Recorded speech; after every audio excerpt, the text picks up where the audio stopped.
Hello everyone, welcome to Magnet Brains. This is Vanya Narendra, your IGKO, that is International GK Olympiad Educationist for grade 9th. आज जो हम topic करने वाले हैं, आपको मालूम है कि अभी IGKO में हम किस तरह से वर्क कर रहे हैं, राइट? आपका सिलेबस आपको बहुत अच्छे से मालूम है, आपको मालूम है कि कितना वास्ट, कितना फैला हुआ सिलेबस है और कितनी अलग अलग चीज़ें उसका पार्ट हैं, राइट? तो अभी हम क्या कर रहे हैं कि हम कंसेप्ट में तो आपको मालूम है कि हम एनिमल किंगडम पे चल रहे हैं, उसके अलावा हम कोशिश कर रहे हैं कि हम साइमल्टेनियसली और भी चीज़ें कवर करते जाएँ, जैसे कि हमारा करंट अफेयर्स, हमारा स्टैटिक जीके, हमारा एक रिकैप सीरीज़ भी चल रही है, लाइफ स्किल सेशंस भी चल रहे हैं, उसके अलावा हमारी चल रही है शॉर्टी नोट सीरीज़। तो आज का जो हमारा सेशन है वो है शॉर्टी नोट सीरीज़ और हम बात करने वाले हैं एक बहुत ही हार्ड कोर पॉलिटिकल टॉपिक के ऊपर, ठीक है?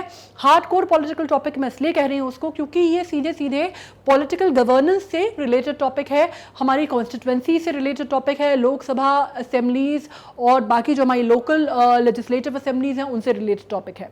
और ये ऐसा टॉपिक भी है जो बहुत जानकार लोग जो होते हैं ना पॉलिटिकली, जो बहुत साउंड होते हैं जिनका पॉलिटिकल नॉलेज, उनको भी इतनी इसके बारे में जानकारी नहीं होती। हम इसको इस वजह से डिस्कशन कर रहे हैं क्योंकि अभी हालिया ये काफ़ी करंट अफेयर्स में भी और काफ़ी न्यूज़ में भी रहा है। क्यों रहा है? क्योंकि बात आई है कश्मीर की, और कश्मीर जब यूटी बना है तो चीज़ें काफ़ी बदली हैं देश में और इस वजह से इस बारे में लोगों ने बात करना शुरू किया है। तो एक तरह से हम दोनों चीज़ें कवर कर रहे हैं इसमें, एक ये स्टैटिक जीके का भी पार्ट हो जाएगा और करंट अफेयर्स का भी पार्ट हो जाएगा। अभी जो मैंने लास्ट करंट अफेयर्स की वीक एंड ब्रीफ वाली सीरीज़ की थी उसमें भी मैंने इसका जिक्र किया था कि इस टॉपिक के ऊपर हमने पूरी शॉर्टी नोट सीरीज़ की है ताकि आपको पूरी तरह से जो कंसेप्ट है वो क्लियर हो जाए। ऑलराइट, अब इसके जब मैं बात करती हूँ, जब हम जीके की बात करते हैं तो मैं हमेशा ये बात बोलती हूँ कि IGKO का जो एग्जामिनेशन है वो एक ऐसा एग्जामिनेशन है जिसमें ना सिर्फ आपकी नेशनल लेवल की जो जीके की जानकारी है वो देखी जाएगी, बल्कि आपके जब हम कहते हैं ना कि एडवांस क्वेश्चंस जो होते हैं, अचीवर सेक्शन के जो क्वेश्चंस होते हैं उस पर कई बार ऐसे क्वेश्चंस बनते हैं जो नॉर्मली हम जो समझते हैं, एक जो रेगुलर स्ट्रक्चर हम समझते हैं या रेगुलर हम सिलेबस का पार्ट समझते हैं, उससे बाहर आ जाते हैं। तो इस तरह के जो टॉपिक्स हैं वो कई बार बहुत हेल्पफुल होते हैं, ठीक है? और मैग्नेट ब्रेन्स में आपको मालूम है कि हम एक दो क्वेश्चन करने की जगह या सिर्फ सैम्पल क्वेश्चन से पढ़ने की जगह व्हाट वी प्रेफर इज कि हम कंसेप्ट का पूरा ओवरऑल होलिस्टिक व्यू लेके चले और पूरी पढ़ाई करें। पूरी पढ़ाई करने से बहुत सारी चीज़ें होती हैं कि वो चीज़ें आपको लॉन्ग टर्म में भी हेल्पफुल होंगी। एक एग्जामिनेशन की जगह वो आपको लंबे तौर पर लंबी जब आप पारी खेलेंगे अपनी लाइफ की तो उसमें भी हेल्पफुल होगी, ठीक है?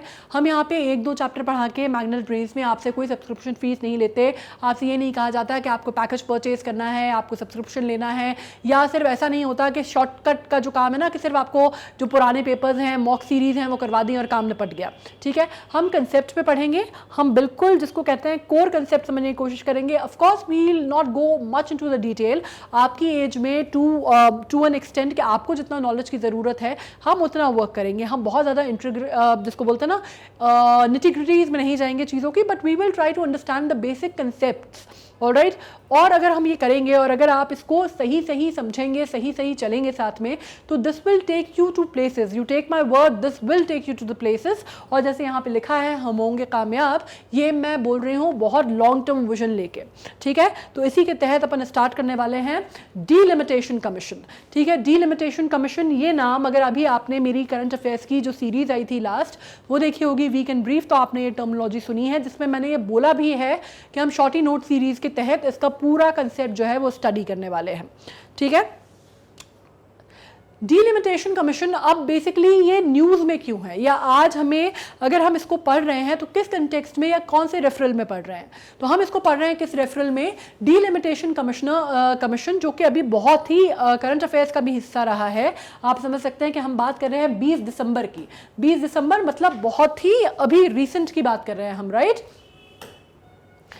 20 दिसंबर की हम बात कर रहे हैं। 20 दिसंबर में हुआ क्या है? 20 दिसंबर 2021 मतलब बहुत ही लेटेस्ट करंट अफेयर्स है ये, ठीक है? तो IGKO के लिहाज से बहुत इंपॉर्टेंट है ये, आपको ये समझना होगा।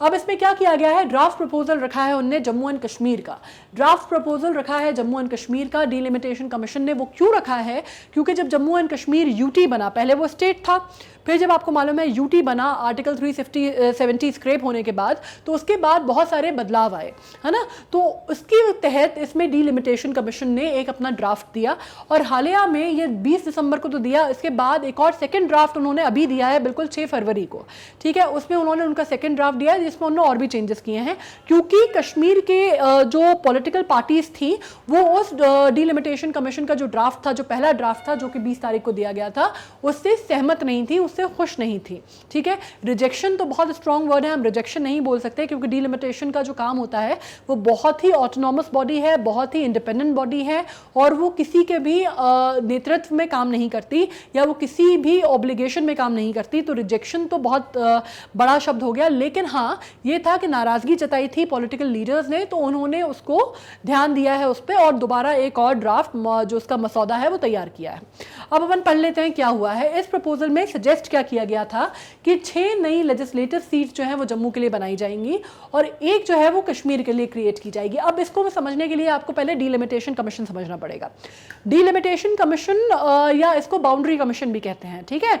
तो इसका काम क्या होता है, इसका काम ये होता है कि सेंसस के हिसाब से, कंसेंसस के हिसाब से, जो कि जनगणना होती है ना, जनगणना के हिसाब से जो पॉलिटिकल पार्टीज होती हैं, कॉन्स्टिट्यूएंसीज होती हैं, आपको मालूम है ना, लोकसभा की कॉन्स्टिट्यूएंसीज होती हैं, वैसे ही लेजिस्लेटिव असेंबलीज की कॉन्स्टिट्यूएंसीज होती हैं, ठीक है।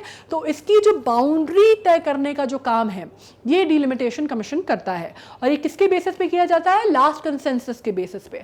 जो नेक्स्ट इलेक्शन होने वाले हैं उसमें कॉन्स्टिट्यूएंसी का एरिया कितना है वो निर्धारण करने का जो काम है वो डिलिमिटेशन कमीशन करता है, और इसी वजह से इसका नाम जो है वो बाउंड्री कमीशन भी है, ठीक है। ये कंसेप्ट आपको बिल्कुल क्लियर हो गया। पहली चीज ये इंडिपेंडेंट बॉडी है, किसी के अंडर काम नहीं करती, इसका जो गठन है वो सीधे कौन करते हैं, राष्ट्रपति करते हैं, ठीक है। अब बात कर लेते हैं अपन, इस पे आ जाते हैं तो आपको समझने में आसानी हुई होगी। अब क्या हुआ कि जब ये यूटी बना जम्मू एंड कश्मीर, तो फिर से ये डिलिमिटेशन की जरूरत पड़ी, कॉन्स्टिट्यूएंसी की जो बाउंड्रीज थी उसको निर्धारित करने की जरूरत पड़ी। तो अब हुआ क्या कि उन्होंने सजेस्ट किया कि 6 न्यू लेजिस्लेटिव सीट जो है वो बनाई जाएंगी, कहां पे, जम्मू में, और एक लेजिस्लेटिव सीट बनाई जाएगी कश्मीर के लिए। अब आप भारत का नक्शा अगर अपने दिमाग में बनाएंगे, खासकर जम्मू एंड कश्मीर का, तो आप समझ जाएंगे कि हम क्या बात कर रहे हैं, किस हिसाब से हम डिवीजन की बात कर रहे हैं, है ना। तो पहले क्या कहा जाता था, state of Jammu and Kashmir. तो आप समझ सकते हैं कि we are talking about areas which are very very very close to each other, right. तो अब जो जम्मू एंड कश्मीर की यूटी है उसमें ये हुआ, तो अब वहां की जो कश्मीर के जो लोकल पॉलिटिकल लीडर्स थे, पॉलिटिकल पार्टीज थी, उन्होंने क्या आरोप लगाया, बड़ा संगीन आरोप लगाया, और उन्होंने डिलिमिटेशन कमीशन को कहा कि भाई आपने क्या किया है, आपने 6 जो हैं वो तो लेजिस्लेटिव असेंबली में आपने जम्मू को दे दी, एक जो है आपने मात्र एक जो है आपने कश्मीर को दी, तो आपने क्या किया, उन्होंने आरोप लगाया कि आप पक्षपात कर रहे हैं।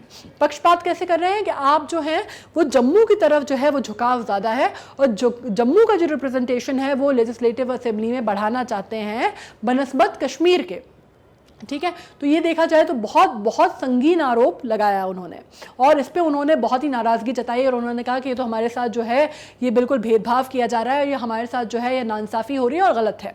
तो इसके लिए अभी दोबारा फिर से क्या हुआ है, और उन्होंने कहा कि हमें एक्सेप्टेबल नहीं है ये चीज़।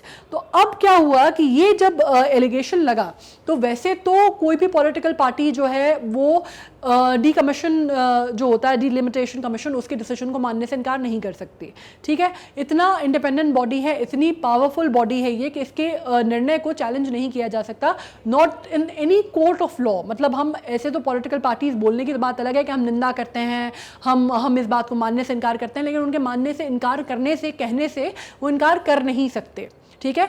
ये जो डिसीजन है डिलिमिटेशन कमीशन का, इसको किसी भी कोर्ट ऑफ लॉ में इंडिया के चैलेंज नहीं किया जा सकता, ना किसी पॉलिटिकल पार्टी के अधीन आता है, ना किसी पॉलिटिकल पार्टी को ये पावर है कि इसके डिसीजन को बदल सके या चैलेंज कर सके।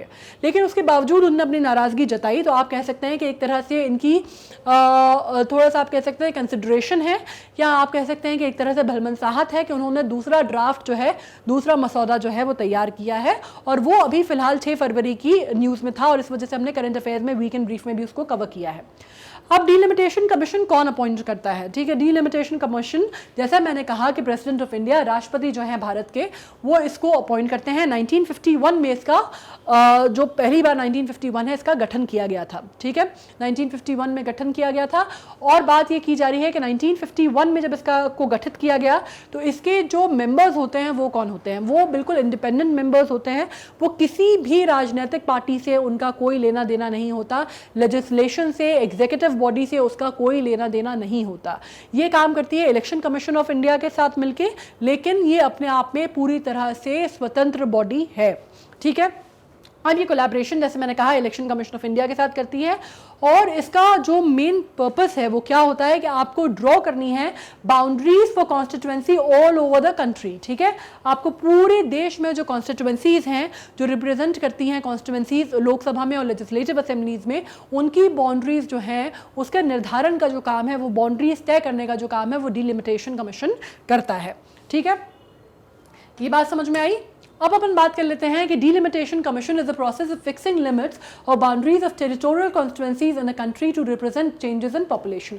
अब ये कार्य क्यों करता है? डीलिमिटेशन कमीशन ये काम इसलिए करता है क्योंकि कॉन्स्टिट्यूएंसीज में जिस तरह की पॉपुलेशन है, जो डेमोग्राफिक डिवाइड है, जो जोग्राफिकल डिवाइड है, या चेंज इन पॉपुलेशन है, या कंसेंसस के हिसाब से, जब मैंने कहा ना कि कंसेंसस पे बेस्ड होता है, कंसेंसस मतलब क्या? जनगणना, है ना, जनगणना पे बेस्ड होता है। तो उसके हिसाब से देखता है कि भाई जो जनगणना हुई है, लास्ट जनगणना, उसके हिसाब से निर्धारित करता है कि भाई किस तरह का पॉपुलेशन में चेंज देखा गया है, या ग्राफ में क्या क्या परिवर्तन आए हैं, पॉपुलेशन डिवाइड किस हिसाब से बढ़ी है, कम हुई है, किस एरिया में ज़्यादा है, किसकी पॉपुलेशन ज़्यादा है, कोई ऐसा कोई कम्युनिटी है जिसकी पॉपुलेशन एक एरिया में ज़्यादा डोमिनेंस है या एक एरिया में कम है, या पैरिटी, कोई डिस्क्रिपेंसीज तो नहीं है बेसिकली, है ना, वो दूर करने का काम ये करता है और उस हिसाब से कॉन्स्टिट्यूएंसी की जो बाउंड्री है ये तय करता है। अब ऐसा नहीं है कि हर कंसेंसस के बाद होता है ये।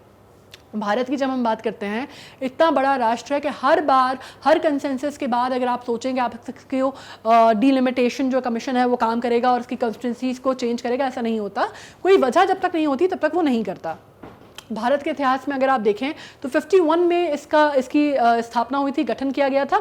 उसके बाद आप 52 में पहला हमारे यहाँ डीलिमिटेशन हुआ, और इसमें जो डीलिमिटेशन हुआ वो किसके नेतृत्व में हुआ? जो रिटायर्ड चीफ जस्टिस थे, चीफ जस्टिस अय्यर करके थे, चंद्रशेखरन अय्यर जो थे वो चीफ जस्टिस थे, उनके नेतृत्व में पहला डीलिमिटेशन हुआ 1952 में। ठीक है, उसके बाद ऐसे 4 बार हुआ है हमारी कंट्री में जो राष्ट्र स्तर पे देखा जाए तो डीलिमिटेशन किया गया है। 52 में किया गया, उसके बाद 72 में किया गया, 62 में किया गया, फिर 72 में किया गया, फिर सीधे हुआ 2002 में। 72 के बाद क्या हुआ? 72 में इसको एक तरह से रूल ऑफ कर दिया गया, इसको एक तरह से बंद कर दिया गया 2001 तक। और वो किया गया बिकॉज ऑफ दी, ये मान सकते हैं आप कि because of the family planning का जो उस टाइम पे एजेंडा था उसको दिमाग में रख के इसको बंद कर दिया गया, और कहा गया कि भाई अगर इसके तहत ये कॉन्स्टिट्यूएंसीज जो है निर्धारित होंगी तो इट में affect there political representation in Lok Sabha. तो इस कारण इसको 2001 तक फिर कोई डीलिमिटेशन कमीशन नहीं बैठा, 2002 तक। 2002 में फिर डीलिमिटेशन कमीशन हुआ, कमीशन के ने अपना काम किया और दोबारा से बाउंड्रीज जो है वो डिसाइड की, और वो कहाँ पे हुआ? 2001 पे बेस्ड था। ठीक है, और इसका एक और चीज़ समझना ज़रूरी है, 2001 पे बेस्ड, कंसेंसस पे बेस्ड जो था वो 2002 में डीलिमिटेशन हुआ, डीलिमिटेशन की प्रक्रिया की गई। उसके बाद एक और 84th अमेंडमेंट लाया गया जिसके तहत यह कहा गया कि 84th अमेंडमेंट में कहा गया कि भाई अब जो नेक्स्ट डीलिमिटेशन होगा वो 2026 से पहले नहीं होगा। ठीक है, तो 2002 से लेकर 2026 तक का जो गैप है वो निर्धारित किया गया कि इसके दौरान डीलिमिटेशन जो है राष्ट्र स्तर पर नहीं होगा। लेकिन कुछ ऐसी चीज़ें होती हैं, कुछ ऐसी बातें होती हैं, कुछ ऐसी इमरजेंसीज घटनाएं हो जाती हैं, कुछ एक्सेप्शनल केसेस होते हैं जिसमें डीलिमिटेशन कमीशन को काम करना पड़ता है और फिर से निर्धारित करनी पड़ती हैं कॉन्स्टिट्यूएंसीज और बाउंड्रीज। ठीक है, जैसे आप कह सकते हैं कि कुछ सिक्योरिटी रीजंस की वजह से जब नॉर्थ ईस्ट की बात आई तो नॉर्थ ईस्ट में क्या हुआ कि सिक्योरिटी थ्रेट्स थे उस पर्टिकुलर एरिया में, जो 4 प्रदेश थे नॉर्थ ईस्ट के, तो उनका डीलिमिटेशन का जो काम है वो स्थगित कर दिया गया। फिर देखा जाए तो 2010 में जब बात की गई तो फिर से एक डीलिमिटेशन कमीशन को गठित किया गया। ठीक है, उसमें क्या किया गया? उसमें किया गया फिर ये बात देखी गई कि फिर जम्मू एंड कश्मीर का जो स्टेट आया, जब ये बात हुई उसको यूटी बनाया गया, फिर से इसको करना ज़रूरी हो गया। अब ये जो हुआ है ये हुआ जस्टिस रंजना देसाई के नेतृत्व में, ठीक है, जो कि एक्स चीफ जस्टिस थी कहाँ की, सुप्रीम कोर्ट ऑफ इंडिया की, ठीक है। अब जो बाकी डिलिमिटेशन हुए उसमें भी जो नेतृत्व था, आप देखेंगे अगर आप स्टडी करेंगे तो सारे जो नेतृत्व था, जो बॉडी थी वो किसके अंडर आती थी, जो किसकी चेयरमैनशिप में की गई, एक जब थे तो कपूर साहब थे, है ना, जस्टिस कपूर के अंडर की गई।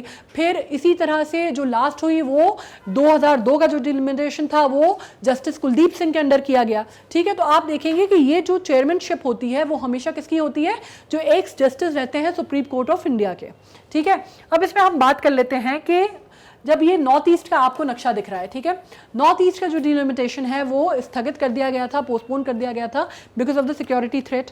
बाद में फिर इसको दोबारा से प्रोसेस में लाया गया। अब बात कर लेते हैं as a result of the delimitation process the number of seat allocated to different state in Lok Sabha and the total seats in the legislative assembly of the state can also alter. अब इसमें क्या होता है, राष्ट्र स्तर पे तो मैंने आपको बोल दिया कि 4 बार हुआ। अब डिलिमिटेशन के अंतर्गत लोकसभा की कॉन्स्टिट्यूंसीज जो है उसकी जो बाउंड्री है वो तो चेंज हो ही सकती है, जो लेजिस्लेटिव असेंबलीज में भी जो रिप्रेजेंटेशन है, जो कॉन्स्टिट्यूंसीज का रिप्रेजेंटेशन है वो भी ऑल्टर हो सकता है, ठीक है। पहले लोग क्या सोचते थे कि पहले लोगों के दिमाग में था कि डिलिमिटेशन कमीशन सिर्फ नेशनल राष्ट्र स्तर पर काम करता है, लेकिन वो बेसिकली लेजिस्लेटिव असेंबलीज की भी कॉन्स्टिट्यूंसीज को तय करने का काम करता है और ये देखता है कि डिस्क्रिपेंसीज ना हो। अब जैसे मैंने आपको बोला ना 1976 में जब इसको रूल ऑफ कर दिया गया था और फिर 2001 तक कोई डिलिमिटेशन नहीं हुआ, तो उसका मतलब ये था कि उनकी जो रिप्रेजेंटेशन था लोकसभा में वो इफेक्ट ना हो, इस वजह से किया गया। अब लेकिन हुआ क्या, उस वजह से डिस्क्रिपेंसीज बहुत आ गई थी, डिस्क्रिपेंसीज इतनी ज़्यादा आ गई थी कि 2001 में जब सेंसस हुआ, कंसेंसस हुआ, तो ये पता चला जनगणना में कि कुछ कॉन्स्टिट्यूंसीज ऐसी हैं जहाँ पे जो वोटर्स हैं, इलेक्टरल्स हैं, वो आप मान लीजिए कि तकरीबन 1 मिलियन से भी ज़्यादा हैं, है ना, या 3-3 मिलियन तक भी जो कॉन्स्टिट्यूंसीज हैं उसमें वोटर्स हैं, और कुछ कॉन्स्टिट्यूंसीज इतनी छोटी हैं कि उसमें मात्र 50,000 वोटर्स हैं। तो डिस्क्रिपेंसीज इतनी आ गई थी कि इनको पैरिटी पे लाने के लिए 2002 का जो डिलिमिटेशन है वो किया गया, ठीक है। तो आपको आगे ना समझ में इसका काम क्या होता है। अब हम बात कर लेते हैं redrawing of boundaries is based on recent census. अब जैसा मैंने कहा कि जो रीसेंट सेंसस होता है उस पर निर्भर करता है डिलिमिटेशन। जैसे 2001 में जो जनगणना हुई उसके हिसाब से 2002 में किया गया, ठीक है। अब ये बॉडी जो है डिलिमिटेशन एक्सरसाइज जो है इसको डिलिमिटेशन कमीशन कहते हैं। ये जो डिलिमिटेशन की जो एक्सरसाइज है, ये जो काम है, ये जो कार्य जो बॉडी करती है उसको कहते हैं डिलिमिटेशन कमीशन या फिर बाउंड्री कमीशन। ये क्लियर हो गया। अब अपन आ जाते हैं नेक्स्ट पे। अब अपन करते हैं कि डिलिमिटेशन कॉन्स्टिट्यूंसीज का क्यों किया जाता है। डिलिमिटेशन कंडक्ट किया जाता है, कुछ वजह होती हैं। पहली बात, to have equal representation of equal segments of the population. सबसे इंपॉर्टेंट पार्ट ये होता है कि भाई जैसे मैंने कहा कि जो डिस्क्रिपेंसीज है ना, कि पता चला कि एक कॉन्स्टिट्यूंसी जो है उसमें तो 3 मिलियन वोटर्स हैं और एक कॉन्स्टिट्यूंसी है जिसमें मात्र 50,000 वोटर्स हैं, तो ये जो आप रिप्रेजेंटेशन है, ये इक्वल रिप्रेजेंटेशन तो नहीं हुआ, ना लोकसभा में हुआ ना लेजिस्लेटिव असेंबली में हुआ। तो ये जो फर्क है इसको मिटाने का काम करना है। और दूसरा वजह क्या होती है, इक्वल रिप्रेजेंटेशन होना चाहिए और इक्वल सेगमेंट ऑफ पॉपुलेशन का रिप्रेजेंटेशन होना चाहिए लोकसभा में, ठीक है। मतलब जो हर कॉन्स्टिट्यूंसी है उसमें पैरिटी होनी चाहिए, मतलब हर कॉन्स्टिट्यूंसी का जो साइज है वो एक दूसरे से एट पार होना चाहिए। ये जो फर्क है ये फर्क नहीं होना चाहिए। Equal representation equal segment of population का होना चाहिए लोकसभा में, ठीक है। दूसरी बात हो रही है लोकसभा या लेजिस्लेटिव असेंबलीज में। दूसरी बात हो रही है to have a fair division of geographical areas so that no political party has an undue advantage over the other. इसका मतलब है कि ज्योग्राफिकल एरियाज के हिसाब से जो ज्योग्राफिकल डिवाइड है वो भी, उसका भी क्लीन रिप्रेजेंटेशन होना चाहिए, ताकि कोई भी एक पॉलिटिकल पार्टी का दूसरी पॉलिटिकल पार्टी पर, जिसको आप कहते हैं ना कि कोई प्रेजुडिस, कोई बायस नहीं होना चाहिए। ऐसा नहीं होना चाहिए कि एक पॉलिटिकल पार्टी का रिप्रेजेंटेशन ज़्यादा है और दूसरी पॉलिटिकल पार्टी का रिप्रेजेंटेशन कम है, या किसी एक पॉलिटिकल पार्टी का जो दबदबा है किसी एक क्षेत्र में वो ज़्यादा है और दूसरी पॉलिटिकल पार्टी का नहीं है। तो ये जो फेयरनेस है वो इसको इक्वेट करने का काम जो है वो डिलिमिटेशन कमीशन करता है। और इसमें ये भी देखा जाए कि किसी एक पॉलिटिकल पार्टी कोई दूसरी चीज़ को इन्फ्लुएंस ना करे, किसी एरिया की जो ज्योग्राफी है या उसका डेमोग्राफिक डिवाइड है या उसके कॉन्स्टिट्यूंसीज की जो मापदंड है या जिसको आप कहते हैं बाउंड्री है, उसको डिसाइड ना करे या उसको डोमिनेट ना करे। ठीक है, इसके मतलब ये भी होता है to adhere to the principle of one vote one value, मतलब एक वोट की उतनी ही वैल्यू होनी चाहिए जितनी की दूसरे वोट की है। मतलब अगर आपका रिप्रेजेंटेशन एट पैरिटी नहीं होगा, राइट, किसी कॉन्स्टिट्यूंसी में अगर 3 लाख वोटर्स हैं तो आप सोचिए उसका, और एक कॉन्स्टिट्यूंसी जिसमें 10,000 वोटर्स हैं, अगर आप ये मानते हैं तो obviously one vote one value नहीं होगा, है ना। आप सोचिए कि अगर 10,000 का वोट है, 10,000 लोग रहते हैं कॉन्स्टिट्यूंसी में फॉर एग्जाम्पल, उसमें से अगर 8,000 लोगों ने वोट दे दिया किसी एक पॉलिटिकल पार्टी को, तो उसका जो भी उसका रिप्रेजेंटेटिव है वो पहुंच गया लोकसभा। लेकिन यहाँ पे तो 3 लाख लोग हैं, अगर उनने उसमें से आप मान लीजिए कि 1.5 लाख लोगों ने भी वोट किया और 1.5 लाख लोगों ने किसी और को वोट किया, या 1,40,000 लोगों ने एक को वोट किया, 1,60,000 जो है उन्होंने किसी और को वोट किया, तो 3 लाख में से वो जो 1,60,000 वाला है वो पहुंच रहा है लोकसभा, है ना। तो आप कहिए कि ये डिस्पेरिटी कितनी ज्यादा है। तो इस डिस्पैरिटी को दूर करने का, कितनी गुना डिस्पैरिटी है, तो ये डिस्पैरिटी को दूर करने का मतलब ये है कि एक वोट की उतनी ही कीमत होनी चाहिए एक जगह पे जितनी की दूसरी जगह है। ठीक है, तो इसका मतलब है वन वोट वन वैल्यू का के सिस्टम पे ये वर्क करता है। इसके अलावा after every census the parliament will enact delimitation act as per article 82। अब इसमें कहा गया कि डिलिमिटेशन एक्ट कैसे काम करेगा। इसका कहा गया कि भाई हर सेंसस के बाद पार्लियामेंट जो है वो इनैक्ट करेगा डिलिमिटेशन एक्ट, जो कि आर्टिकल 82 के हिसाब से काम करेगा। ठीक है, अब इसमें कहा गया कि as per article 170 the state also get classified into territorial constituencies after every census according to the said act. अब इसमें यह भी कहा गया कि डिलिमिटेशन एक्ट के तहत आर्टिकल 82 में एज पर आर्टिकल, अगर 170 आर्टिकल की हम बात करते हैं, तो स्टेट जो है वो क्लासिफाई किया जाएगा काय में, टेरिटोरियल कॉन्स्टिट्यूएंसीज में। हर स्टेट जो है वो टेरिटोरियल कॉन्स्टिट्यूएंसीज में डिवाइड किया जाएगा, बांटा जाएगा, और after every census according to the said act, इस एक्ट के अंतर्गत ये कार्य किया जाएगा। ठीक है, और हर सेंसस के बाद उसका निर्धारण का काम है या इसकी एनालिसिस का काम है वो फिर से देखा जाएगा। Once the act is enacted, the central government sets up the delimitation act. अब अगर एक बार ये एक्ट जो है ये इनैक्ट हो जाता है, ठीक है, एक्ट जो है एक बार इसकी प्रक्रिया चालू हो जाती है, तो फिर सेंटर जो है, सेंट्रल गवर्नमेंट में इसको सेटअप किया जाता है डिलिमिटेशन कमीशन को। कौन सेटअप करता है इसको, किसके नेतृत्व में होती है, ये प्रेसिडेंट ऑफ इंडिया के नेतृत्व में। ठीक है, और इसको एक्सरसाइज करना होता है डिलिमिटेशन का कार्य, पूरे जो कंट्री में जो डिलिमिटेशन की एक्सरसाइज है, फिर वो ये कमीशन उस काम को पूरा करता है। इसके अलावा अगर हम बात करते हैं How is delimitation done in areas which have disadvantageous group? अब इसमें किस तरह से काम करता है। Quota of constituencies to be reserved in each state is fixed depending on the proportion of SC STs in that state. अब आपको जैसे कि मालूम है हमारे कंट्री में रिजर्वेशन है, कोटा सिस्टम है ना, जिसमें आपको मालूम है कि कोटा किस किस को दिया जाता है हमारे यहाँ। आप जो बैकवर्ड क्लासेस हैं उनको, ओबीसी जिनको हम कहते हैं, SC STs, schedule caste, schedule tribe.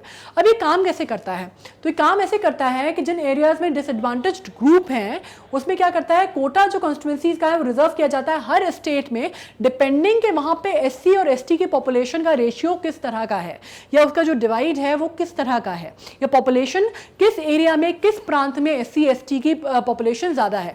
अब इसमें भी दो चीजें होती हैं, ST का तो चलिए सीधा सीधा होता है, जब SC की बात आती है तो उसमें भी दो चीजें देखी जाती हैं, वो अपन अभी आगे पढ़ेंगे।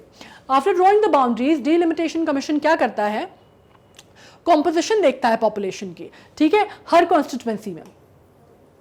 और इसमें देखा जाता है कि कॉन्स्टिट्यूएंसीज जो होती हैं उसमें शेड्यूल ट्राइब का जहाँ पे पॉपुलेशन ज़्यादा होती है उस कॉन्स्टिट्यूएंसी को वो रिजर्व कर देता है ST के लिए। समझ में आया आपके, मतलब क्या करता है कि एक बार जब डिलिमिटेशन की एक्सरसाइज पूरी हो जाती है, राष्ट्र स्तर पे मैं बात कर रही हूँ, ठीक है, तो कोई स्टेट देखा उन्होंने, स्टेट में भी कोई एक कॉन्स्टिट्यूएंसी उन्होंने देखी जहाँ पे देखा गया कि भाई STs जो हैं, शेड्यूल ट्राइब्स जो हैं, उस पॉपुलेशन का, उस कम्युनिटी का एक पर्टिकुलर क्षेत्र में दबाव ज़्यादा है या उनकी पॉपुलेशन ज़्यादा है, तो उसको देखते हुए, उसके मद्देनजर वो रखते हुए उस पर्टिकुलर कॉन्स्टिट्यूएंसी को ST कॉन्स्टिट्यूएंसी घोषित कर दिया जाता है। ठीक हो गया। अब SC की जब बात आती है तो उसमें डिलिमिटेशन कमीशन जो है वो दो चीजें देखता है। एक तो ये देखता है कि ये जो चीज़ है, एक पहला जो फीचर है वो तो सेम रहता है कि वो देखता है कि भाई कॉन्स्टिट्यूंसी जहाँ पे हायर प्रोपोर्शन है वो एससी का, वो जो है कॉन्स्टिट्यूंसी निर्धारित की जाती है। ठीक है, ये पहली चीज़ जो है वो कॉमन है। आपको आ गया समझ में? पहली चीज़ बिल्कुल कॉमन है कि उसमें भी जैसे एसटी का देखा जाता है उसी तरह एससी का देखा जाता है कि किस क्षेत्र में एससी पॉपुलेशन, शेड्यूल्ड कास्ट की पॉपुलेशन जो है वो ज़्यादा है, उस कॉन्स्टिट्यूंसी को आप एक बार वो नज़र में रखते हैं। उसके अलावा वो एक और चीज़ करते हैं, लेकिन एक और चीज़ ये करते हैं कि उनको ये देखना होता है कि ऐसा ना हो कि एससी, जब हम एससी कोटा या एससी कॉन्स्टिट्यूंसी घोषित कर रहे हैं तो वो सब कुछ एक ही क्लस्टर में आ रहा हो। उनको ये देखना होता है कि वो अलग अलग रीजन्स को, अलग अलग स्टेट के अलग अलग रीजन्स को रिप्रेजेंट करे। ठीक है, मतलब क्या है, but it also spread these constituencies in different region of the state. मतलब वो एक ही क्लस्टर में वो कॉन्स्टिट्यूंसीज नहीं होनी चाहिए, वो पूरी रीजन में अलग अलग उनका डिवाइड होना चाहिए। अपन इसको इससे समझते हैं। देखिए, ये जैसे नॉर्थ ईस्ट का मैप दिख रहा है। ठीक है, अब अपन इसमें जब अपन एक बात करें एक पर्टिकुलर स्टेट का मैप दिख रहा है, तो एक स्टेट में अपन क्या बात कर रहे हैं, जैसे आप समझ लीजिए कि अगर ये जो एरिया है ये एससी के लिए मार्क कर दिया, एससी कॉन्स्टिट्यूंसी मार्क कर दी, तो फिर वो ये देखेंगे कि फिर वो इस एरिया को, तो फिर वो इस कॉन्स्टिट्यूंसी को या इस कॉन्स्टिट्यूंसी को या इस कॉन्स्टिट्यूंसी को एससी मार्क नहीं करेंगे। ठीक है, फिर वो इसको मार्क नहीं करेंगे एससी। फिर वो क्या देखेंगे, फिर वो कोशिश करेंगे कि अगर उनको एससी कॉन्स्टिट्यूंसी देखनी है तो उसका इक्वल रिप्रेजेंटेशन होना चाहिए पूरे स्टेट में। मतलब कैसे, मतलब उसका जो डेमोग्राफिक डिवाइड है वो पूरे स्टेट में स्कैटर्ड होना चाहिए, एक क्लस्टर में नहीं होना चाहिए। फिर वो देखेंगे कि अगर उन्होंने ये एससी डाला है, ये कॉन्स्टिट्यूंसी उन्होंने एससी घोषित की है, तो फिर वो एक एससी जो है वो यहाँ पे हो, शायद एक एससी डिवाइड जो हो यहाँ पर हो। ठीक है, तो इस तरह से देखेंगे कि आपको ये समझना है कि एक ही क्लस्टर में नहीं होने चाहिए, पूरी स्टेट में फैली हुई होनी चाहिए।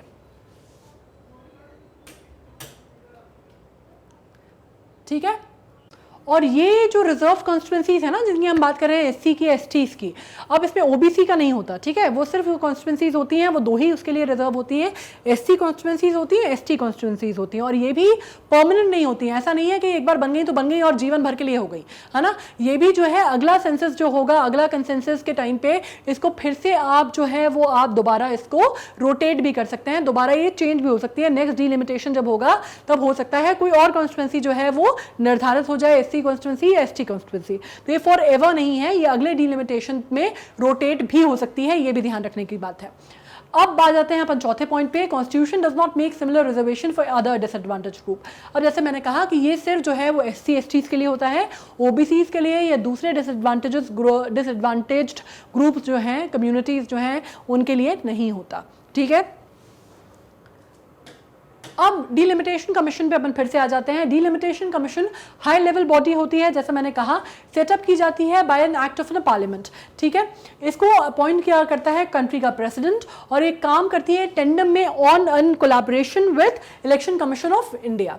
लेकिन आपको एक और भी बात समझनी होगी कि यहाँ पे क्या होता है, जब हम बात करते हैं डिलिमिटेशन कमीशन की, तो ये अपने आप में बहुत स्ट्रॉन्ग बॉडी है, बहुत इंडिपेंडेंट बॉडी है। इसमें चीफ जस्टिस जो रहते हैं, रिटायर्ड चीफ जस्टिस जो रहते हैं, वो इसका नेतृत्व करते हैं। राइट, ये किसी भी पॉलिटिकल प्रेशर में काम नहीं करती, किसी भी पॉलिटिकल आइडियोलॉजी को फॉलो नहीं करती, कोई भी पॉलिटिकल पार्टी जो है इसके ऊपर दबाव नहीं बना सकती, ये किसी भी पॉलिटिकल पार्टी से रिलेटेड नहीं होती, और कोई भी रूलिंग इस पे फॉलो नहीं होती, लागू नहीं होती। ठीक है, जो भी डिलिमिटेशन का जो आप कहते हैं मसौदा होता है, वो प्रेजेंट किया भी जाए अगर लोकसभा में, लेजिस्लेटिव असेंबली में, तो भी वो सिर्फ फॉर द इंफॉर्मेशन प्लीज अपना जो ड्राफ्ट है वो भेजती है, उसमें कोई भी चेंजेस करने का किसी भी पॉलिटिकल पार्टी को या इनफैक्ट एग्जीक्यूटिव बॉडी को भी अधिकार नहीं होता, और ना ही इनके डिसीजन को किसी भी कोर्ट ऑफ लॉ में इंडिया के चैलेंज किया जा सकता है। ऑलराइट, तो ये आपको क्लियर हो गया। इसके बाद हम बात करते हैं कि इनके मेंबर्स कौन होते हैं डिलिमिटेशन कमीशन के। तो ये मैं आपको बता ही चुकी हूँ कि रिटायर्ड जज होते हैं सुप्रीम कोर्ट के। ठीक है, इसके अलावा चीफ इलेक्शन कमिश्नर होते हैं इसके मेंबर, और अगर लेजिस्लेटिव असेंबली में काम हो रहा है, अगर कोई किसी पर्टिकुलर लेजिस्लेटिव असेंबली का डिलिमिटेशन का काम हो रहा है, तो हर प्रांत के वो स्टेट, वो प्रांत जिसमें ये जो डिलिमिटेशन एक्सरसाइज है वो हो रही है, उसके जो चीफ स्टेट इलेक्शन कमिश्नर हैं वो ये काम करते हैं, वो इसके मेंबर होते हैं। ठीक है, तो ये आपको क्लियर हो गया। इसके बाद हम बात कर लेते हैं डिलिमिटेशन कमीशन के फंक्शंस क्या क्या होते हैं। ये तो हमने हालांकि काफ़ी डिस्कशन कर लिया, फिर कर लेते हैं। डिलिमिटेशन कमीशन जो है हाई पावर बॉडी है whose order have the force of law, ठीक है, ये बहुत इंपॉर्टेंट है। Its order can not be questioned in the court of law. ये अपने आप में जो इनका निर्णय होता है वो अपने आप में शासन होता है, ठीक है। जैसे आपने वो अभी वो बाहुबली देखा था जिसमें वो क्या नाम था उसका, शिवगामी देवी थी ना, हाँ शिवगामी देवी, जिसमें कहती है ना मेरा शब्द ही है शासन, ऐसे कुछ लाइन थी ना उसमें कि कुछ इसी टाइप की कोई लाइन थी। तो आप ये बिल्कुल इनके ऊपर समझ लीजिए कि बिल्कुल इन पे फिट होता है, मतलब इनका जो मुंह से जो चीज़ निकल गई, इन्होंने जो चीज़ फोर्स कर दी वो फाइनल एक्ट है, वो फोर्स है बाय लॉ, ठीक है। बिल्कुल इनको वो शासन है, आप मान लीजिए, उसको आप चैलेंज नहीं कर सकते, उसको आप किसी भी तौर पे चैलेंज नहीं कर सकते। आप उनको सजेशंस दे सकते हैं, आप थोड़ी सी अपनी कह सकते हैं कि हम बहुत ज़्यादा खुश नहीं हैं या नाराज़गी जता सकती हैं political parties, but that is it. मानना नहीं मानना वो उनका अपना निर्णय होगा, ठीक है। इसके अलावा हम बात करते हैं copies of the orders are laid before Lok Sabha and the legislative assemblies concerned but no change is permitted in them. As I said कि कॉपी जो है इसकी, जो मसौदा तैयार होता है वो ज़रूर ले किया जाता है लोकसभा के सामने या फिर स्टेट लेजिस्लेटिव असेंबलीज के सामने, लेकिन वो सिर्फ फॉर योर इन्फॉर्मेशन प्लीज होता है। उसमें कोई भी परिवर्तन जो है वो करने की आज़ादी किसी भी पॉलिटिकल पार्टी को नहीं है, किसी भी एग्जीक्यूटिव बॉडी को नहीं है। इसके बाद आ जाते हैं, हाँ मेरा वचन भी है शासन, सॉरी, तो वो वाली चीज़ है, मेरा वचन भी है शासन, वो वाली चीज़ जो है वो इनके साथ लागू होती है इन पे, ठीक है। अब अपन बात करते हैं और आगे, has to determine the delimitation commission has to determine the number and boundaries of constituencies in such a manner that the population of all seats in the same as far as possible practically. अब इसमें क्या करना होता है delimitation commission को, इनका जो काम है वो ये है कि भाई पैरिटी रखना है ना, इक्वल रिप्रेजेंटेशन होना चाहिए, इक्वल पॉपुलेशन का लोकसभा में या लेजिस्लेटिव असेंबली में, रिस्पेक्टिव लेजिस्लेटिव असेंबली में।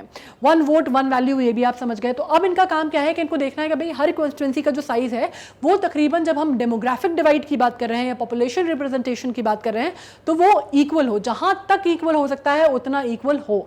अब एग्जैक्टली तो पॉपुलेशन जो है बिल्कुल यूनिफॉर्म पॉपुलेशन है ऐसा तो पॉसिबल नहीं है इंडिया में, लेकिन जितना ज़्यादा हम पैरिटी ला सकते हैं उतनी ज़्यादा पैरिटी लाने की कोशिश की जाती है। जैसे एक कॉन्स्टिट्यूंसी में अगर 10 लोग हैं, दूसरे में 8 हैं तो चल जाएगा, ठीक है, वो पैरिटी ठीक है। लेकिन अगर एक में 10 हैं और दूसरे में 25 हैं तो ये नहीं चलेगा। फिर वो उनको, फिर उसमें से वो जो एक कॉन्स्टिट्यूंसी है उसमें से फिर वो 2 जो हैं, फिर वो 2 निकालेंगे, फिर 2 कॉन्स्टिट्यूंसीज बनाएंगे, वो डीलिमिट करेंगे। फिर एक में भी वो कर सकते हैं कि एक में 12 रख दें और एक में कितना रख दे, एक में 13 रख दे, तो फिर वो फिर भी पास हो गए ना कि 10 12 13, लेकिन वो 10 और 25 नहीं करेंगे, ठीक है। तो ये उनका काम है कि इक्वल रिप्रेजेंटेशन देखें वो। इसके अलावा जब हम आगे बात करते हैं, commission also identifies the seat to be reserve to the scheduled caste and scheduled tribe communities in area with their population is significant. ये तो हमने बात करी ली कि इनका काम होता है कि जो पिछड़ा हुआ वर्ग है, जिनको हम कहते हैं कि एससी या एसटी वर्ग है, उनका भी जो रिप्रेजेंटेशन है वो सही तरीके से हो, बिना किसी भेदभाव के हो, बिना किसी डिस्क्रिपेंसीज के हो, और बिल्कुल इक्वल रिप्रेजेंटेशन उनकी पॉपुलेशन को मिले लोकसभा में या स्टेट लेजिस्लेटिव असेंबलीज में। ये भी निर्धारण करने का जो कार्य है वो कौन करता है? डिलिमिटेशन कमीशन करता है। उसके बाद हम बात करते हैं, if the members of commission have differing opinions then the decision of the majority will be taken into consideration. अब ये हुआ भाई कि जैसे 3 मेंबर्स हैं, 3 मेंबर्स की कमेटी है, अब इसमें से 2 लोग एक बात कह रहे हैं, एक जो है वो अलग बात कह रहे हैं, तो इसमें क्या होगा, जो देखा जाए कि जिसकी मेजॉरिटी है उसके साथ वो डिसीजन ले लिया जाएगा। जैसे होता है ना वोटिंग सिस्टम अपन कराते हैं, जैसे आपकी क्लास है, 50 बच्चों की क्लास है, उसमें से कोई सी एक बात पे मैम ने कहा कि भाई आपको वोट देना है, आपको जो बात है जो जिस पे मेजॉरिटी ज़्यादा जाएगी वो बात मान ली जाएगी। तो एक 50 बच्चों की क्लास है, एक में मान लीजिए कि 30 बच्चों ने कहा कि हमें एक चीज़ ए चाहिए और 20 बच्चों ने कहा कि हमें बी चाहिए, तो 30 का जो मेजॉरिटी है वो मान ली जाएगी, ए जो है वो पारित हो जाएगा। तो बिल्कुल यहाँ पे भी वही किया जाता है, जो मेजॉरिटी है उसको देखा जाता है और मेजॉरिटी का जो भी कंसिडरेशन है, जो भी डिसीजन है उसको ले लिया जाता है, ठीक है। इसके अलावा commission releases draft proposal to public through gazette of India and official gazettes of state and also in regional language newspapers. अब इसमें क्या करते हैं कि कमीशन जो है वो ड्राफ्ट करता है प्रपोजल को, काहे में जो भारत का राजपत्र है, ठीक है, जो गैजेट ऑफ इंडिया अगर आपने सुना होगा, तो पब्लिक को वो बताता है, अपना जो मसौदा है वो उन तक पहुंचाता है पहले, और वो किस तरह करता है, वो गैजेट ऑफ इंडिया के थ्रू उसको पब्लिश करता है। गैजेट ऑफ इंडिया में उसको पब्लिश करता है, या फिर जो ऑफिशियल गैजेट हैं, जो स्टेट गैजेट्स होते हैं उसमें पब्लिश करता है, या फिर लोकल जो न्यूज़पेपर्स हैं, जो लोकल भाषीय न्यूज़पेपर्स हैं, जो अखबार छपते हैं उनमें पब्लिश करता है, ठीक है। अब इसमें क्या होता है, इसमें फिर ये आप जैसे देख रहे हैं ना, यहाँ पे आपको समझ में आएगा भारत का राजपत्र, ये है द गैजेट ऑफ इंडिया ठीक है, भारत का राजपत्र, इसमें पब्लिश किया जाता है और स्टेट गैजेट्स में भी पब्लिश किया जाता है। अब इसमें क्यों किया जाता है, ये क्यों ये इन्फॉर्मेशन जो है पब्लिक तक पहुंचाई जाती है, ताकि अगर किसी को कोई आपत्ति है, किसी को कोई बात रखनी है, किसी को कोई सुझाव देना है, किसी को कोई किसी बात में कोई एक आध कोई चीज़ है जो बढ़ानी है या कोई सुझाव या मशवरा देना है, तो वो कंसिडरेशन में लिया जाता है। It also conduct public sittings where the public opinion is heard through written और ओरल रिप्रेजेंटेशन। अब इसमें क्या करता है, ये जो कमीशन है ये लोगों का जो उनकी सलाह है या उनके सजेशंस हैं या उनके एडवाइजेस हैं वो लेता है, और वो कैसे लेता है, या तो वो रिटन ले लेता है या ओरल रिप्रेजेंटेशन के थ्रू वो अपनी बात जो है पब्लिक जो है, जो जनता है भारत की, वो उन तक पहुंचा सकती है, नागरिक पहुंचा सकते हैं। स्टेट के जो किसी पर्टिकुलर स्टेट की बात है तो स्टेट के जो नागरिक हैं वो पहुंचा सकते हैं, और या फिर जो भारत के देश के नागरिक हैं वो तो पहुंचा ही सकते हैं। अब ये क्या होता है, अगर वो जो सजेशंस हैं, जो मशवरा दिया गया है, सजेशंस हैं या जो भी बात कही गई है, अगर वो बात अप्रोप्रिएट लगती है, सही लगती है, तो फिर उसको कंसिडरेशन में लिया जा सकता है और चेंज किया जा सकता है उस मसौदे में। ठीक है, तो फिर वो अगर कमीशन को पूरे कमीशन पे कमीशन उस पर चर्चा करता है, पॉइंट्स बनाए जाते हैं, अगर वो बात जो है वैलिड लगती है, लगता है कि हाँ इस बात में कोई दम है, तो फिर क्या करता है कि फिर वो उसमें एक नया मसौदा तैयार करता है, फिर उसमें चेंजेस करता है। जैसे कि अभी आप बात कर रहे हैं कश्मीर की, है ना, जो 6 फरवरी को जो दोबारा आया है डिलिमिटेशन कमीशन का सेकंड प्रपोजल भेजा गया, उसमें क्या हुआ, जो पॉलिटिकल पार्टीज थी कश्मीर की, उन्होंने अनरेस्ट अपना दिखाया था, या उन्होंने अपना कहा था कि हम जो है वो सेटिस्फाई नहीं है, डिससेटिस्फैक्शन उन्होंने अपना शो किया था कि रिप्रेजेंटेशन से, है ना, जो भी अपने डिस्कशन किया, तो उस पर उन्होंने सेकंड प्रपोजल जो है वो भेज दिया है। अब वो ऑब्लिगेशन में नहीं है, ज़रूरी नहीं है कि उन्होंने उनको अगर इन्होंने बोला है कि भाई हमको ये हम जो है सहमत नहीं है या हमने नाराज़गी जताई है, तो इलेक्शन कमीशन के ऊपर कोई ऑब्लिगेशन नहीं है कि उनको करना ही है, लेकिन हो सकता है वो चीज़ उनको ठीक लगी हो और उनको लगा हो कि वो कंसिडर उनको करने लायक बात है, तो उन्होंने उसको कंसिडर कर लिया। और यही चीज़ जो है वो पब्लिक के साथ भी होती है कि अगर आपने कोई सजेशन दिया, अपना ओरल रिप्रेजेंटेशन किया, कोई बात आपने मुद्दा उठाया और अगर वो वैलिड समझा गया, अगर उस पर डिस्कशन हुआ, चिंतन हुआ, एनालिसिस हुआ और वो मुद्दा वैलिड ठहराया गया, तो फिर से जो प्रपोजल है वो ड्राफ्ट कर लिया जाता है उन सारे पॉइंट्स को नज़र में रखते हुए, या उन सारे पॉइंट्स को उनकी विवेचना करते हुए, या उन सारे पॉइंट्स को उसमें इंक्लूड करते हुए। ठीक है, फाइनल ऑर्डर जो है पब्लिश कहाँ किया जाता है, फाइनल ऑर्डर फिर गैजेट्स में पब्लिश किया जाता है और इफेक्ट में आ जाता है उस डेट से जो कि राष्ट्रपति निर्धारित करते हैं।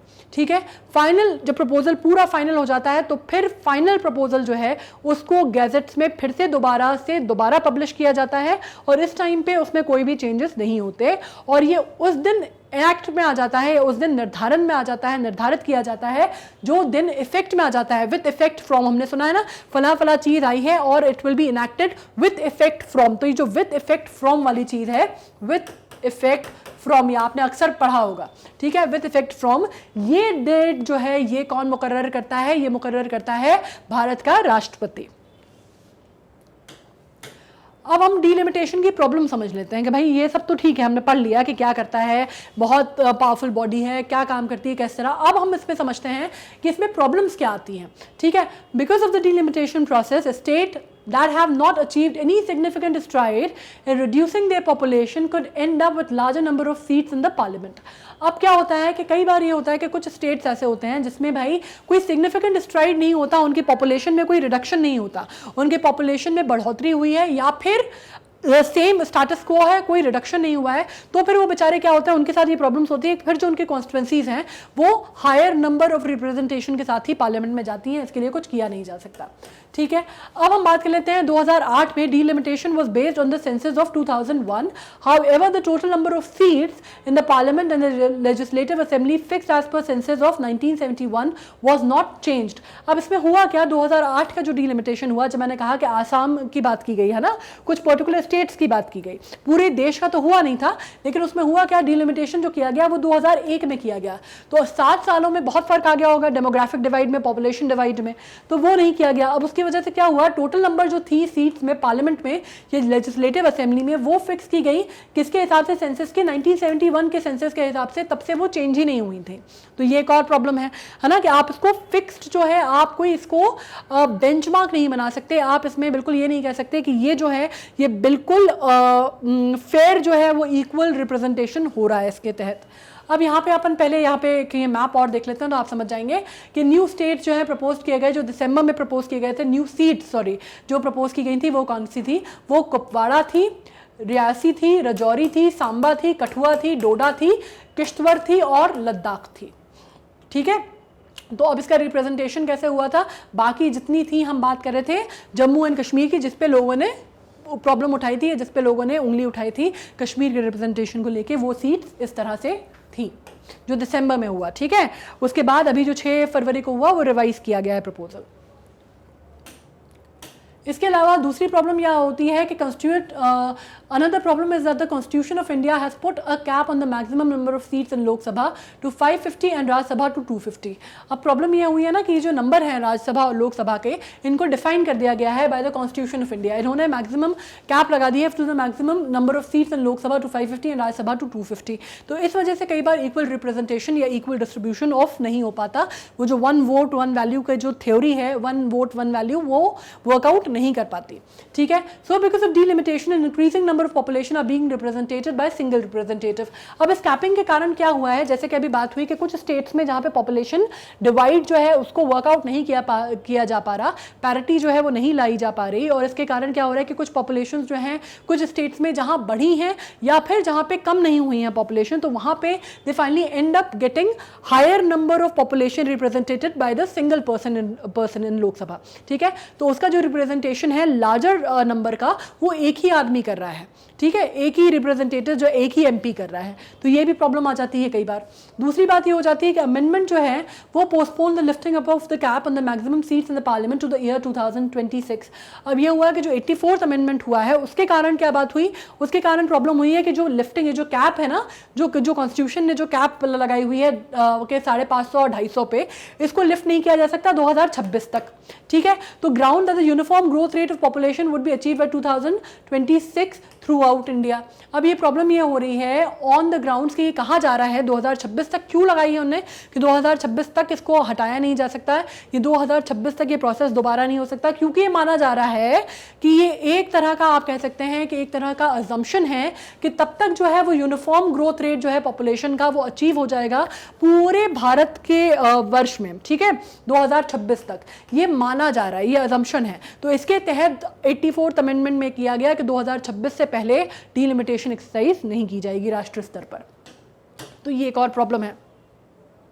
तो आपको अब मुझे लगता है कि अब आपको डिलिमिटेशन जो है वो पूरी तरह से क्लियर हो गया होगा। डिलिमिटेशन कमीशन में हमने जितनी चीज़ें पढ़ी कि वो क्या होता है, कैसे काम करता है, अभी न्यूज़ में क्यों है, अभी हम उसको क्यों पढ़ रहे हैं, उसकी प्रॉब्लम्स क्या है, उसका गठन कौन करता है, जो भी चीज़ें उससे रिलेटेड हैं, आई एम वेरी श्योर कि आपको सब कुछ क्लियर हो गई होंगी। अगर अभी भी कुछ कंसेप्ट में प्रॉब्लम है, अभी भी नहीं समझ में आया क्लियरली, तो what you can do is, आप हमारी वेबसाइट पर जाएंगे magnetbrains.com पे, आप उस पर जाएंगे, आपको हमारा फिर से कंटेंट जो है वो एक्सेस आप कर सकते हैं। एक्सप्लोर टॉप कोर्सेज के जब ऑप्शन आएंगे तो उसमें आपको सब कुछ मिलेगा। ठीक है, आपको केजी से लेके क्लास 12 से लेके एनटीएससी से लेके ओलंपियाड से लेके सब कुछ कवर हम करते हैं। सारा जो कंटेंट है आपको मिलेगा हमारी वेबसाइट पे। और आप जैसे आपने ओलंपियाड चुना तो आपको ओलंपियाड पे आप जाएंगे, क्लिक करेंगे, आपको इस तरह का पेज ओपन होगा। ओके, इसमें जो भी ओलंपियाड के सब्जेक्ट्स हम कवर करते हैं, इंग्लिश के, मैथ्स के, साइंस के और जीके के, आपको सब कुछ यहाँ पे मिलेगा। वॉच नाउ का ऑप्शन है, आपको उस पर क्लिक करना है। वॉच नाउ पे आप गए और इस तरह का पेज ओपन होगा जिसमें पूरे वीडियो ट्यूटोरियल्स जो हमारे अभी तक गए हैं उनकी पूरी चैप्टर वाइज आपको ओवरव्यू मिलेगा। ठीक है, सब कुछ जो डेटा है हमारा वो सीक्वेंस में अरेंज है, तो आपको कोई भी परेशानी नहीं होगी। जैसे जैसे जो भी डेटा आया है, जैसे जैसे जो भी नोट गए हैं, वो सारे आपको यहाँ मिल जाएंगे, जो भी वीडियोस गए हैं। ठीक है, आपको सिर्फ इनको स्क्रॉल करना है, जो भी आप पढ़ना चाहते हैं आप देखेंगे तो यहाँ पे वो इस तरह का पेज ओपन हो गया। ठीक है, आप जो भी पढ़ना चाहते हैं आप उसको स्क्रॉल कर सकते हैं, पूरा का पूरा मटेरियल जो है वो आपको यहाँ मिल जाएगा। मोर वीडियोस अगर आप एक्सप्लोर करना चाहते हैं, you can explore more videos. If you want to go to another video, you can go to next video. ठीक है, ये क्लियर है। इसके अलावा हिंदी मीडियम के जो विद्यार्थी थे अब उनको भी परेशान होने की बिल्कुल ज़रूरत नहीं है। मैग्नेट ब्रेन्स ने एक्सक्लूसिव हिंदी चैनल हमारा लॉन्च कर दिया है, जिसमें जितनी पढ़ाई है, जो भी पढ़ाया जाएगा वो सब कुछ हिंदी में होगा, हमारी अपनी भाषा में होगा, लिखा भी हिंदी में जाएगा और पढ़ाया भी हिंदी में जाएगा। जो माध्यम होगा वो हिंदी ही रखा जाएगा, ठीक है। वैसे जो हम पढ़ाते हैं, अभी भी जो हम चीज़ पढ़ाते हैं, जैसे मैं भी जो पढ़ाती हूँ, मैं कोशिश करती हूँ कि अगर मैं अंग्रेज़ी इस्तेमाल भी कर रही हूँ या मैं टर्मिनोलॉजी भी अंग्रेज़ी की इस्तेमाल कर रही हूँ, तो मैं कोशिश करती हूँ कि मैं उसको हिंदी में भी आपको समझाऊँ, ठीक है। तो मुझे लगता है कि उसमें भी आपको परेशानी नहीं होनी चाहिए। अब जब हम बात करते हैं हमारे किस हिसाब से हमारा स्केड्यूल होता है, तो स्केड्यूल होता है हमारे हफ्ते के शुरुआती 3 दिन जो होते हैं, मंडे, ट्यूसडे, वेडनेसडे, सोमवार, मंगलवार, बुधवार। उस दिन सुबह 10 बजे से लेकर शाम के 7 बजे तक अलग अलग अंतराल में हमारे वीडियोस आते हैं। 10 बजे आता है आईईओ जो कि इंग्लिश है, आपको मालूम है। 1 बजे आ जाता है मैथ्स का, 4 बजे आ जाता है एनएसओ और शाम के 7 बजे आपको मिलता है आईजीकेओ का, ठीक है। अब इसमें आप क्या कर सकते हैं, आप प्रीमियर सेट कर सकते हैं। आप इसमें आपको जब भी जो है वो रिंग बज जाएगी, बेल आइकॉन जो है वो कर सकते हैं आप, तो आपको प्रीमियर जो है वो पता चल जाएगा कि कब वीडियोज़ आने वाले हैं। अब जब हम बात करते हैं यूट्यूब की, तो यूट्यूब पे भी बिल्कुल वैसे ही है। आपको हमारा चैनल जो है अगर जाएंगे तो आप सब्जेक्ट वाइज आपको हर चीज़ सीक्वेंस में अरेंज मिलेगी। आपको क्या करना है, आपको करना है लाइक, शेयर एंड सब्सक्राइब, ताकि और भी जो स्टूडेंट्स हैं उन तक भी ये नॉलेज पहुंच सके, उनको भी फ्री एजुकेशन मिल सके, वो भी जो है वो फ्री कंटेंट जो है, वैल्यू एडेड कंटेंट जो है उनको मिल सके और वो भी अपनी पढ़ाई बहुत अच्छे से कर सकें। अब कुछ और भी अगर आपको इश्यूज़ हैं तो आप क्या कर सकते हैं, आप कमेंट बॉक्स में लिख सकते हैं। उसके अलावा जो हमारे सोशल मीडिया हैंडल्स हैं, फेसबुक है, इंस्टा है, उस पर भी आपको हमारे रेगुलर अपडेट्स मिलेंगे। टेलीग्राम चैनल भी स्टार्ट हो गया है ताकि आपकी अगर कोई डाउट सॉल्विंग है तो वो हो सके, कोई अगर आपको किसी तरह की शंका है तो आप वो दूर कर सकें हम, उसका लिंक भी जो है आपको डिस्क्रिप्शन बॉक्स में मिल जाएगा, ठीक है। तो अब आपको सिर्फ पढ़ाई पे फोकस करना है, आपको किसी भी तरह की कोई चिंता नहीं करनी है। मैग्नेट ब्रेन्स में हम हर चीज़ को we are taking care of. All you need to do is you need to work hard, study well and excel in life, right. बहुत अच्छे से आपको पढ़ाई करनी है और बहुत अच्छे अच्छे नंबर लाने हैं। So on that note, take care of yourself and be happy, be good. Thank you so much.